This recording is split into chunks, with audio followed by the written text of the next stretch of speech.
Hi everyone, welcome back to my channel, or welcome if you're new. My name is Veda and this is The Simple Budget. Here on my channel I show you how my family is using the zero-based budgeting method in order to get out of debt and simplify our financial life. If that sounds like content that you're interested in, I would love it if you would hit the subscribe button and join our little crew here. And with that being said, let's get into today's video.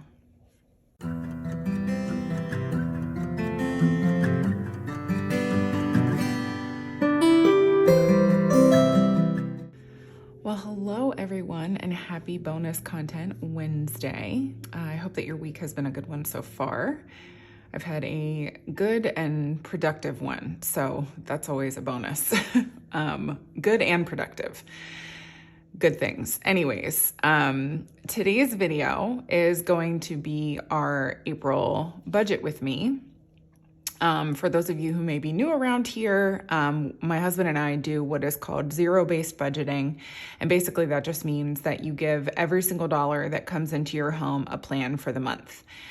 We try really hard to, we succeed to stick within our budget every single month. We break our pay down into weekly cash stuffings, which you'll see on my channel. I also have a cash stuffing playlist if you just want to watch those. But even though we may not necessarily stick within the confines of our budget from week to week, we definitely stay within the confines of our budget from month to month, because that just kind of helps facilitate a really clean and streamlined yearly budget and making sure that we're achieving our goals. We do have the goal to pay off our debt in this year. So we started 2023 with just under $59,000 worth of debt. And we've paid off a significant chunk of that. We actually paid off a significant chunk of it in 2023. And we're working toward paying it off completely this year. So in order to make that happen, we have a very disciplined approach to our budget. But the way that we really achieve that is by doing this zero-based budgeting method. And you will see kind of how that works itself out as we get into the video here, because everything in our life falls within a certain category, and we budget a certain amount of money per category per month. And so that really kind of helps us to make sure that we're not overspending, so that we can achieve our goals. So let me just grab my binder here. This binder is from a small business called Jumping Fox Designs. You can get this on Amazon though. I'll leave it linked below, unless you just want to go straight through their website, which you certainly can do as well. Just bumping into stuff over here. The budget planner I created, and it is in my Etsy shop, which is always linked below as well. I have a budget planner. I have it available in printable and digital options. And I also just make other budgeting supplies like cash envelopes and dashboards and these little Post-it pads, stuff like that. So if you're interested in any of those, that is also always linked below. This is March. So we're going to pop into April here, and I'm doing something unusual from a content standpoint for the month of April. So I'm going to do the budget with me today for the entirety of the month of April for the money that is produced from my husband and I's jobs. But I also, because I have an Etsy shop, I get paid every Monday from Etsy. And so I've had enough requests on my channel that people want to see how I break down the percentages of this. So I am doing mini budget with me's whenever those pays hit. But the moral of the story is today, we're going to be doing the budget with me for the month of April for our main income. Etsy and YouTube are considered side hustle money, and so we plan how we handle that differently. So I'm going to just go ahead here and grab my monthly budget overview. Again, I have this entire planner available in my Etsy shop. This is printable, so you can download it to print, or I have a digital version that you can upload into your notes apps if you have them. And so Yeah, let's just go ahead. I'm going to zoom you guys in so that you can see a little bit better, and then we'll actually get into the budgeting. So now that I have you guys zoomed in, we are going to go ahead and just jump right into this. So like I mentioned before, we follow a system called zero-based budgeting, and that means that every single dollar that is projected to come into our house has a plan, or we have a plan for it rather. So in order to facilitate that, we need to know what we're bringing in. Fortunately, my husband is a salaried employee, and so his salary never changes. So we've got, I always just put his, and his projected salary this month is going to be 8,000. Whoa, that's not how I usually do my eights. What am I doing? 8,000. Goodness gracious, $454.34. And then I get paid weekly, but I have a general idea of what I'm going to be making from week to week. And so we just throw it all into one lump sum here. And so hers, I am supposed to bring in $980 this month. And I need my calculator. You can't really do any budgeting without a calculator. Where did my calculator go? All right, I'm gonna have to go on a hunt, I think. Oh, no, I found it. Oh my goodness gracious. Okay. I'm doing great, guys. Welcome to my channel and my level of insanity if you are new here. Okay, so we've got $8,454.34 and $980. And so that means that this month we are working with $434.34. And so that means that at the end of all of this, we are going to have used up every single cent.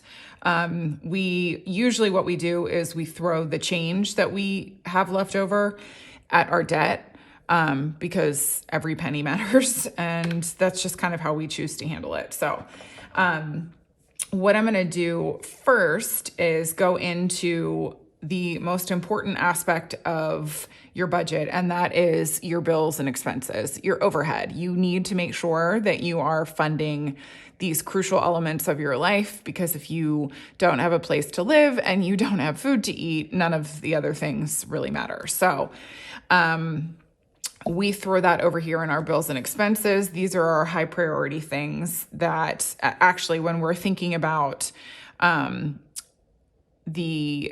3 to 6 months emergency fund that we're going to be saving up after we pay off our debt, these are the things that we are looking at in terms of trying to come up with a number that we want to achieve, in terms of like how much we want to save. So anyways, let's just jump right into this. First up is our mortgage. And our mortgage is $2,489.33. And then next up, we have our water bill. This one is not a predictable number every month. And so we just kind of save at the top end of what it's going to be, so that if we have leftover, we roll that over to the next month, just in case it ends up being really high one month. And so we always put $110 at that. Next up is life insurance. This one never changes from month to month, and it gets $42.06. Car insurance does fluctuate from time to time, which is super annoying. And so we put $120 at it. And again, if there's any rollover, we just kind of let that roll over to maybe cover an overage another month. Next up, this is not a high priority, by the way. It's just over here because it comes out every single month and it's not something that we cash stuff for. But my husband and son train jujitsu, and so we put it over here. But if my husband lost his job, this would be number one on the at the very top, probably not the very top. I'm losing my English. It would be on the list of things that would be on the chopping block. I'll say that. But it is $187.38 every single month. Next up is our internet. Internet is the same every month. It's 55 and 58 cents. And then our phone is another one that fluctuates. So we just go ahead and do 115 just to make sure, again, if there's any kind of like wonky overages, we can just kind of roll that money from month to month.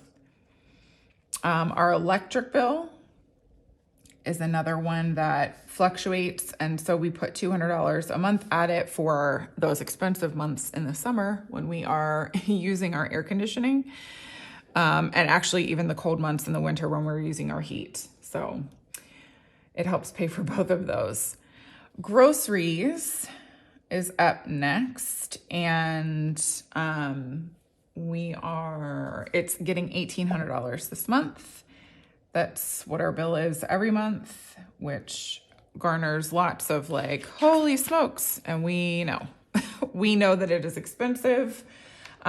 We get this question a lot, actually, like how in the world, like is your grocery bill that high? And it is both a quantity and a quality sort of expense. So, we eat a lot of food. I mean, there's just no other way of saying it. We eat a lot of food, and we eat a lot of what I consider to be quality food. We try to go organic, grass-fed, pasture-raised whenever possible. We don't buy, we almost never buy anything in a box or a bag or a can. We do have like snacks and stuff for like our kids' school, but even that, like I try to go organic or whatever, just because, a clean and healthy diet really does do a lot of work to keep medical issues at bay. I am living proof of this. I have a variety of different autoimmune conditions that I actually am able to heal or have been able to heal by eating. I have to eat a pretty strict diet. I eat what's called the carnivore diet. And so that means I consume almost exclusively meat. I do have some cheese from time to time, and every now and then I'll have some fruit. But that's really the nuts and bolts of it. That's why our grocery bill is so expensive. Obviously, if something drastic were to happen, like a job loss or something, we would have to really significantly consider what we consumed or like the quality of what we consumed, probably. But for the time being, this is just what we are doing. We also have plans in the future. One of our house projects that's like a little bit further down the line, if you've been following my channel for any significant period of time, you know that we are also working on house projects along the way. Even though we're paying down our debt, we do still put money toward certain improvements and things that we want to do around the house while we're paying down our debt. And one of those house projects down the line is actually to get a deep freezer and then save up for either half of a cow or a cow, because that will significantly reduce the amount of money that we have to spend monthly on groceries. But for the time being, this is just kind of how we're handling it. So anyways, I know that was really long and rambly, but I get so many questions, especially after my budget with me. I get so many questions about our grocery bill. And so I just offer that as an explanation so that people can at least have a baseline understanding of why our particular grocery bill is so expensive every single month. So anyways, next up is gas. This is just gas for our car. And the total for that is $150 a month that we budget for that. And then we are getting into some other, they're not really bills, but they're high priority expenses. So we've got household and toiletries. And both of these are just think of any kind of household item that you can think of, like cleaning supplies or trash bags, that kind of stuff. And then toiletries, obviously, like soap, shampoo, conditioner, toothpaste, skincare. My husband's beard oil and special soap for jujitsu falls into that. My fancy skincare falls into that. We just choose to do it that way.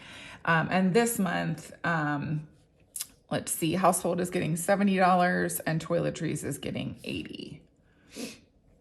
Next up, we have subscriptions. This is just kind of like an all-encompassing, like Apple Music and Netflix and a couple other things that we do. And it comes to a total of $64.75 every month.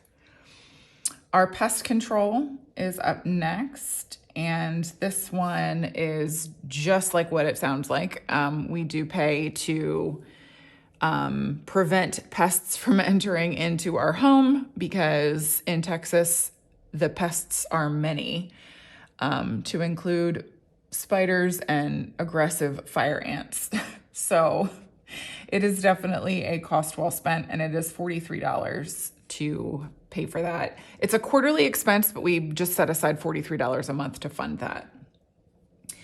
Next up, we have a couple of like little ones that are small amounts every month that we are saving up for a year. And so taxes is first up in there. And this funds the person who does our taxes for us, and it's $30 a month.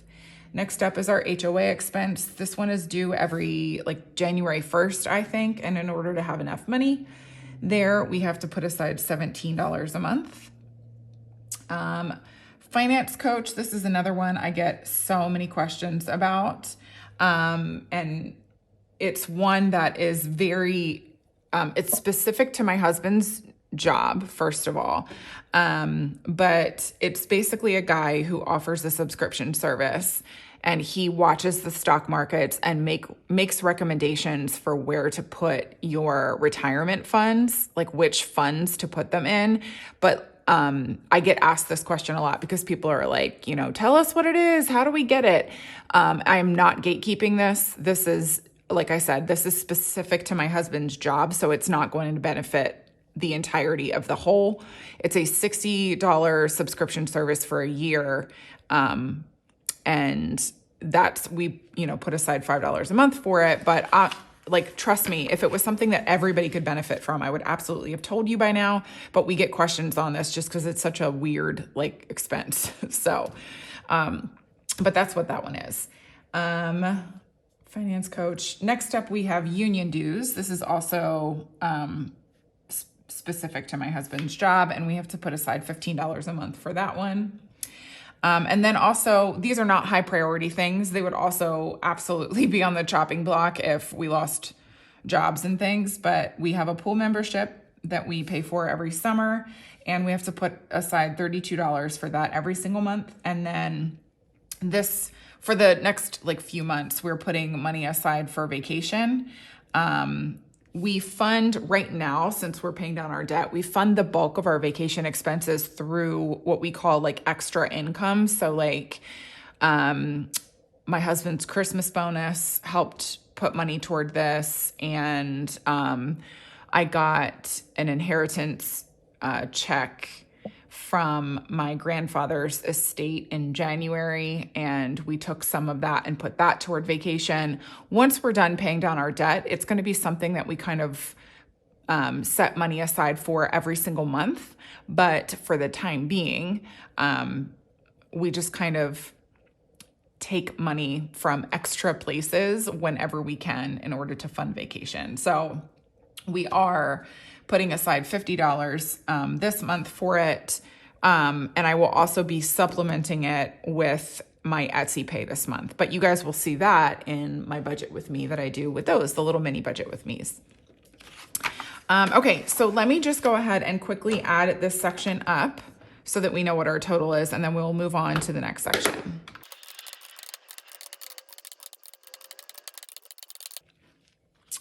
All right, so our total for this top section here is $5,676.10. And so what we're gonna go ahead and do now is move over to this section, and I'll kind of explain all of this as well. Okay, I also just realized that for a good chunk of the last section of the bills and expenses, you guys could not see, so I apologize for that.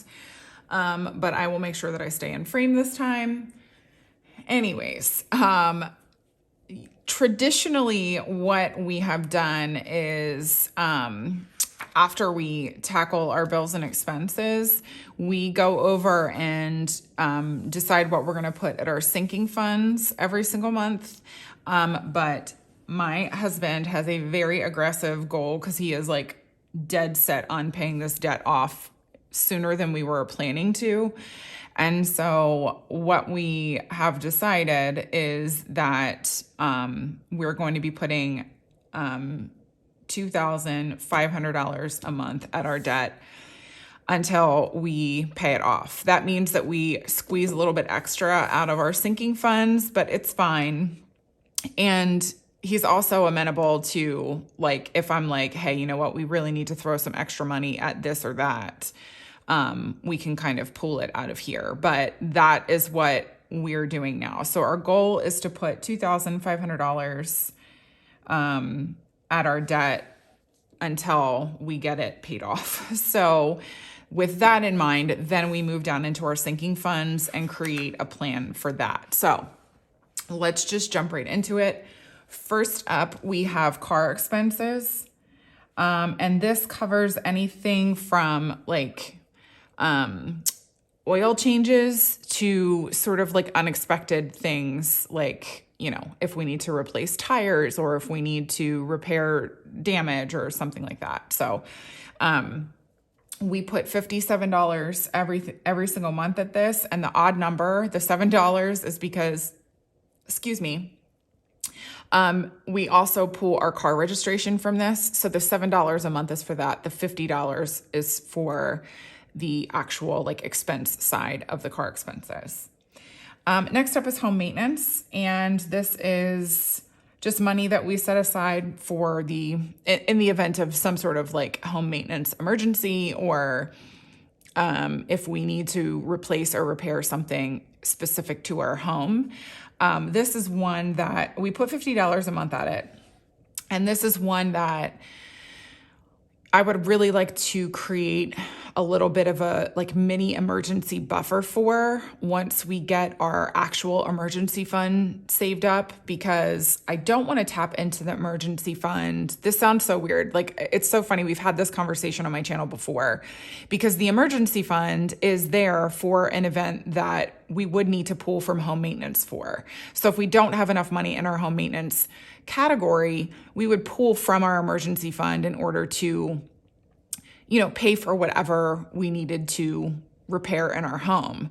But I want to create separate buffer emergency funds for certain sinking fund categories so that it doesn't eat into our main emergency fund, if that makes sense. I know it's a semantics game because it's all money that is set aside for an emergency, but for me, it's, you know, the knowledge that it's sitting there acting as a buffer before we have to actually hit our main emergency fund just makes me feel better. So, because right now, like, the money that we're setting aside for these things is not going to make a huge difference if something were to happen. They're just little buffers anyway, but I want a buffer before we get to the big emergency fund, if that makes sense. If I'm confusing you and you're new to this, just ignore me, because I'm talking more like down the line kinds of things anyway. Like, it's not relevant to our current budget situation, but it's just stuff that I think about as we're going through and like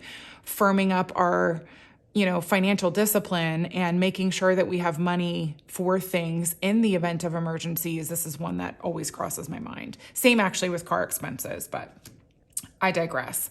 Next up is medical. Medical is one that we put a little bit more at every single month, more than like car expenses and home maintenance, because we found out actually pretty quickly last year that 2 trips to the emergency room can really drain your medical fund. So we put $75 a month at this one, and it has paid off doing that. So we are happy to keep doing that.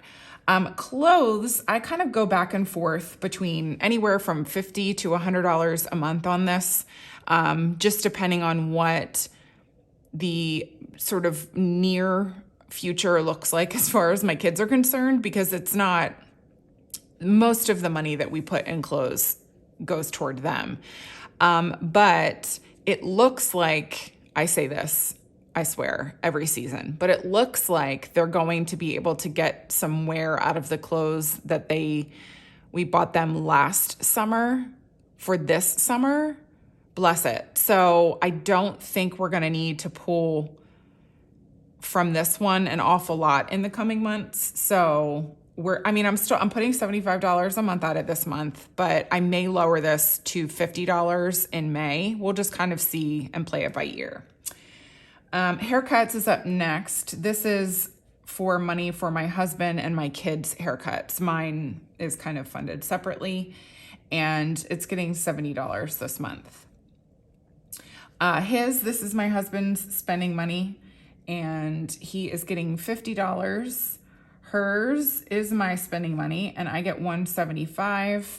One, because I'm a woman. Two, because my haircut actually kind of comes from this too. And I know it might not sound equitable to say because I'm a woman, but I am the spendier of the two of us. And this is just how we've kind of chosen to handle our budgeting as far as spending money is concerned.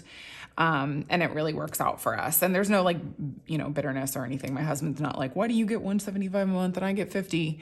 He's fine. He doesn't spend it anyway. So anyways, next up is dine out. And we don't do this very often. We really just kind of take our kids to Chick-fil-A every now and then. And so it's going to be getting $40 for the month of April. And this one is one that I will supplement with side income money. So you will see that in the coming weeks in my my mini budget with me's for my Etsy pay. Next up is dates. And this is just so my husband and I can go on a date with each other every now and then. And it's getting $25 this month. And then let's see, next up is family fun. And this is just like any fun little things that we decide to do as a family. If we want to go to the zoo, if we want to go to the botanical gardens, if we want to, I'm getting ready to say if we want to take them out for ice cream, which is technically dine out, but like sometimes just like a fun ice cream day is like a family fun event. At least that's the way my brain works sometimes. But anyways, family fun is going to be getting $50 this month. We're also putting a little bit extra at this one because I have family coming at the end of May, and we want to kind of make sure that this one gets like beefed up for that as well. So that is the plan.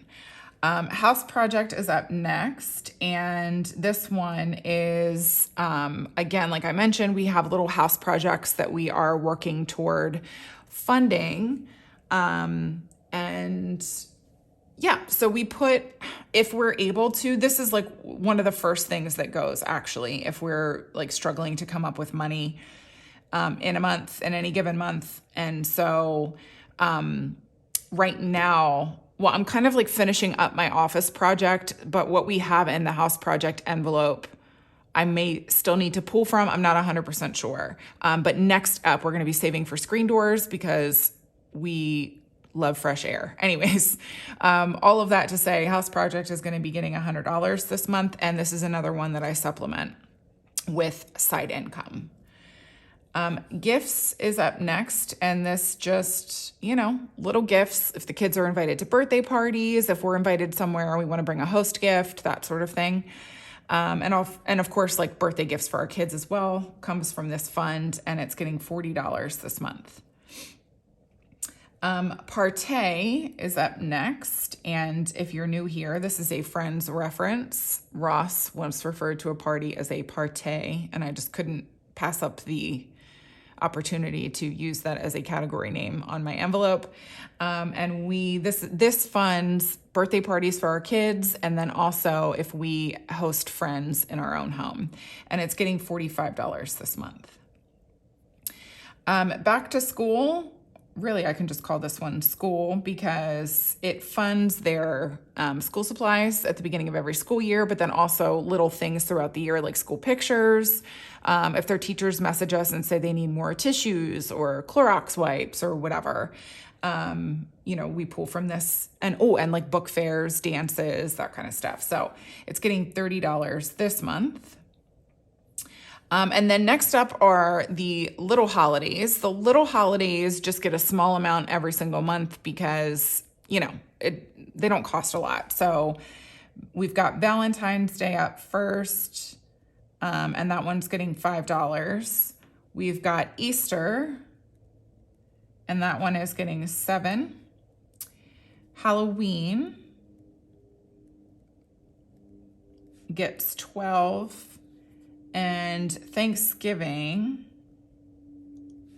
is getting $27, which I know is a weird number, but when I was like mapping out my plan for the budget, I just had like this spare. I was originally giving Thanksgiving $25, and I had like a spare $2, and I was like, I'll put it toward Thanksgiving, because we spent a lot on Thanksgiving last year, and I only made desserts and like a side dish or two. So I was like, oh gosh, I think I need to put more money toward Thanksgiving. So anyways, last up for this one is Christmas.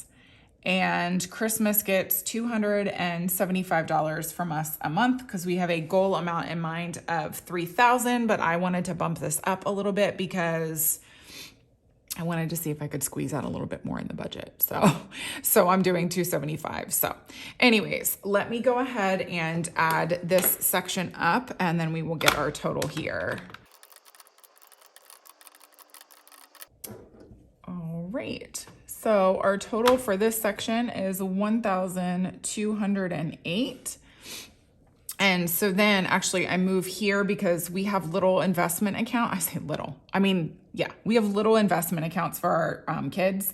So I always just put boy and girl, and we contribute $25 a month toward those, just so that, it adds up for them, and they can either use it for college or like a down payment for a house or whatever, when they get older. So anyways, I'm going to go ahead and,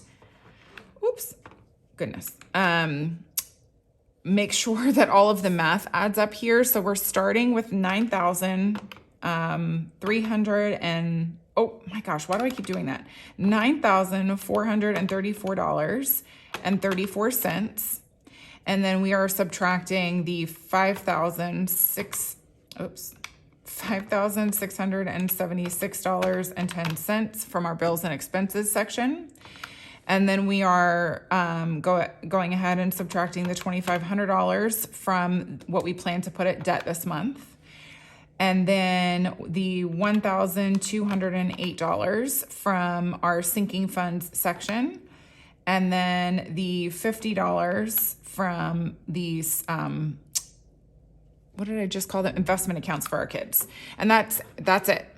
Well, we have 24 cents left over. So the 24 cents will go toward debt, but that's it. So we have planned every single dollar that is going to come into our house this month to make sure that we are funding for both our like immediate needs, like our mortgage and our bills, and then our future needs in, our sinking funds over here, like car expenses and home maintenance and gifts and things like that, because you don't spend from these categories every single month necessarily, but you're building these sinking funds up so that if you have a need from them in the future, you've got the money there waiting for you. And that is one of the things that I always highlight here on my channel is, ever since we started zero-based budgeting, the relief that comes from having the money sitting there waiting for you if you need to use it has been the biggest driver of financial peace.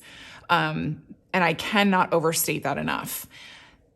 This method of budgeting has given us just a sense of like calm when there have been difficulties that have arisen that would impact our financial lives in some capacity. We don't worry about them in the same way because we are making such good and consistent progress toward financial freedom.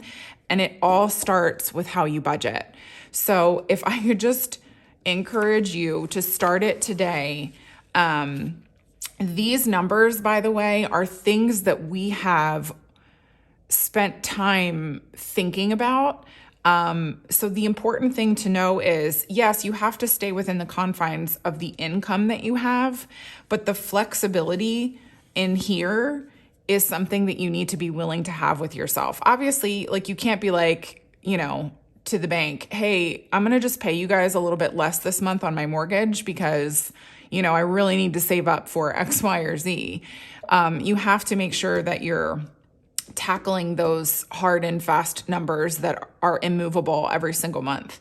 But we're still working out what works best for us in terms of our household and our toiletries expenses. It's like an ever-evolving sort of thing. You don't have to get it right away. You will continually work on it as you go along on this like budgeting adventure. There's no one right way to figure out your numbers. Be flexible with yourself, have some forgiveness and grace if you're like still learning and figuring it all out. But just doing it and working at it every single month is going to be the best in terms of making forward progress. So don't be discouraged if you feel like you're not getting your numbers right or whatever. My recommendation would be to look over your last 3 months bank statements and really get an idea for how you're spending your money. First of all, if you have debt, think about ways that you can cut out what you're spending so that you can throw extra money at your debt. But if you don't have debt and you're just trying to stay within the confines of a budget, really think about those things that you can shave away that are completely unnecessary, like make your own coffee or tea at home, or don't eat out as much, or mow your own lawn, or just think of things that you're spending money on that maybe you can shave away so that you can stay inside the confines of the income that you're bringing into the house. But just doing it, getting started, disciplining yourself, these are such good ways of achieving financial freedom and ultimately just financial peace. So anyways, I will be done rambling on my rambly soapbox. I hope that you guys took inspiration from this, or that this benefited you in some way. And I hope that you enjoyed today's video. If you did, I would love it so much if you would give me a thumbs up and leave me a comment down below. And let us all know in the comments, actually, like, how long have you been doing this? Have you paid off debt doing your budget this way? Or do you just have general financial freedom and financial peace from doing it? I always love hearing from you guys, and I love the inspiration stories whenever people are telling me, oh, I paid off this debt or that credit card or whatever. It's such a big deal, and we need to celebrate those wins for each other as well. So anyways, thanks so much for tuning in today, you guys. And I will actually be back here with you on Friday for my weekly check-in. And so if you're curious kind of how we make all of this work and what it looks like from week to week, I also do my cash stuffings every Friday. Well, you guys see them every Monday. And then I do my weekly check-in so that we can reconcile our expenses and make sure that we're staying in a budget for the month. So this is just one piece of the puzzle. It's the main piece, but the other pieces of the puzzle matter as well. And I always film that content for you guys as well. So I will be back on Friday with my weekly check-in. And until then, I hope you guys have a fantastic rest of your week. Bye, everyone.